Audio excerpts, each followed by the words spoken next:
Hello, good day again. This is Attorney Ralph Macalina again, and here we are again on our informative videos. Of course, tips ni Attorney Mac.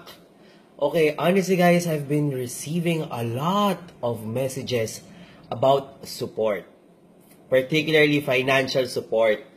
At kadalasan na nagrereklamo yung mga nanay na nasa kanila yung mga anak, pero hindi sila nasusustentuhan nung ama ng mga bata, or yung iba naman nagsusustento pero hindi sapat. So ang kadalasang katanungan, attorney, ano bang pwede namin gawin? May laban ba kami? May habol ba kami? Yung iba naman, they cite the situation na hindi naman sila kasal doon sa ama ng kanilang mga anak or ng kanilang anak. Meron din ba silang habol para sa support para sa kanilang anak? So ngayon, sasagutin po natin lahat yan. We'll try to do it in under a few minutes. What is support? Okay, para maliwanag, what is support ba? When you say support kasi, there are different types of support. You know, there's physical presence of support, there's the emotional support, there's the psychological support, there's the spiritual support, and yung overall well-being of your children. Pero if you look at our family code, there is also a mutual obligation to support each spouse. So, ibig po sabihin, yung mag-asawa, meron ding obligasyon to support each other while they are in the marriage, no? Pero let's focus on the support on children kasi ito yung mga kadalasan na nagiging question. So, paano nga ba ang sitwasyon kapag ang isang magulang ay hindi nagbibigay ng support? Liwanagin ko lang po, ang financial support, hindi siya exclusively dapat manggaling lang sa tatay. Alam niyo po, ang financial support, ay obligasyon ng bawat magulang.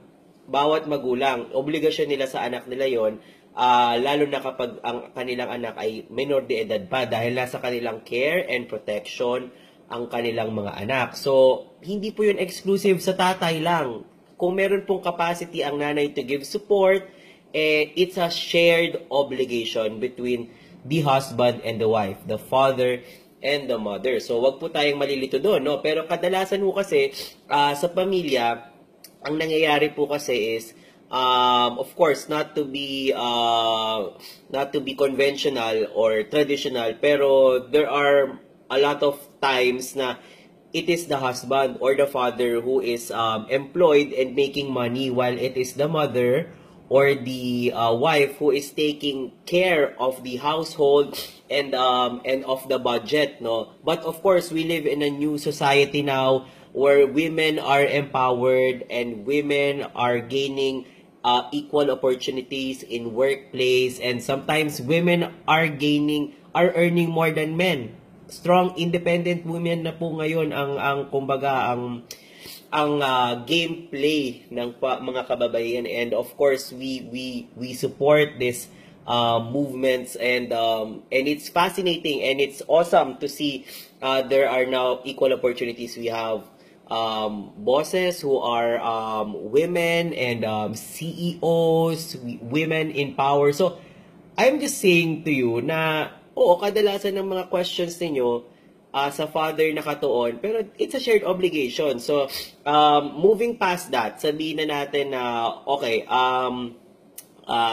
the situation is, ang mga bata ay nasa nanay, ang tatay ay hindi nagsusuporta. Regardless po if kasal kayo or hindi sa tatay ng anak ninyo, may karapatan po yung anak ninyo to get support, financial support, be it from any of the parents. So in this case, if you are the ones taking care of your children in your household, then baka po financial support na lang ang pinakakailangan or pinaka-obliga ninyo dun sa ama, at meron kayong karapatan na hingin ito. Karapatan nyo po yun, hingin yun para sa anak ninyo, dahil kung minor pa anak ninyo, syempre wala pa hong boses yun para makapagsalita or makapag-invoke ng kanyang right, at kayo po ang karapat-dapat na mag-invoke nung right na yon. So, ano ba mga pwede ninyong gawin? Actually, the first thing that you have to do is, of course, you can talk it out. Kung kaya niyong pag-usapan po ninyo. If nahihirapan kayong pag-usapan ito on your own, you can always go to the barangay to seek help if you are in the same area. And you try your best. Earnest effort po, since this is matter of family, earnest effort is important. Earnest effort to enter into a settlement, an agreeable situation wherein all parties would be agreeable to it. Remember po, ang support, financial support, it's also a matter of the capacity of the parent, how much he or she can give for the financial support. Of course, you have to consider may trabaho ba yung, kunwari, this situation na may trabaho ba yung tatay na hinihingan niya ng support, meron ba siyang regular work, meron ba siyang regular stream of income. All of this, it has to play a role. Kasi, for example, you cannot ask for 50,000 from a person who is only earning 20,000 a month. Of course, you have to balance everything out. But you know what? Support is never final. That is under the law. Support is never final. It means to say, yung support na nakukuha nyo ngayon, it could go higher or go lower sometimes. If kunwari nawala ng trabaho, it could go higher if, let's say, nag-improve yung life nung father or nung parent na hinihinga natin ng support. Or at the same time, nag-iiba rin kasi ang needs ng mga bata. For example, a grade school has a different needs from a college student kasi the tuition fees are different. There are different kinds of expenses. So, nag-iiba rin po yun. So, the first thing that we already discussed, earnest effort.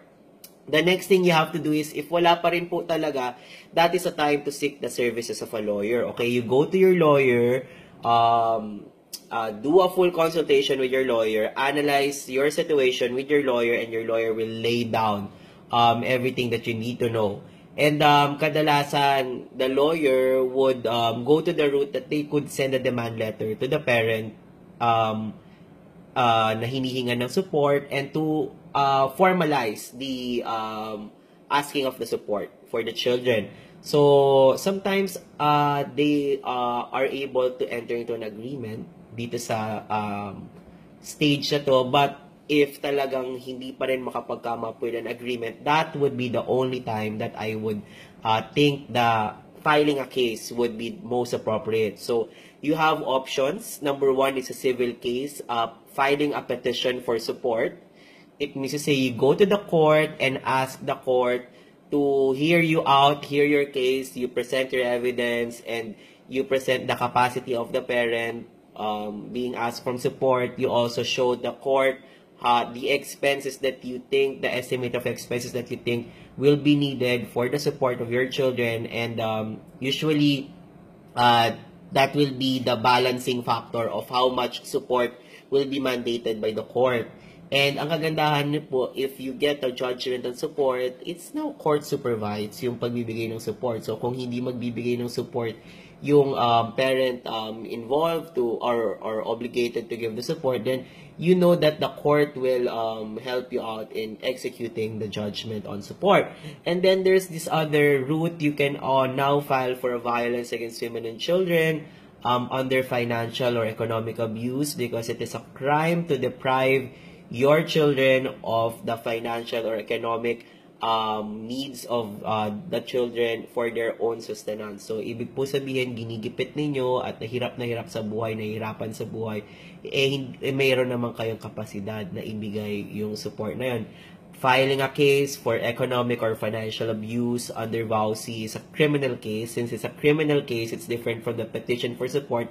Sa criminal case, pwedeng may kulong po doon. Of course, dadaan yan sa fiscal's office, the prosecutor's office, for preliminary investigation. If nakitaan nilang may probable cause, inaakit po yan sa korte para dinggin kung makikitaan ng guilty or not guilty for economic or financial abuse under VAUSI yung parent involved. Okay, I hope that I answered everything.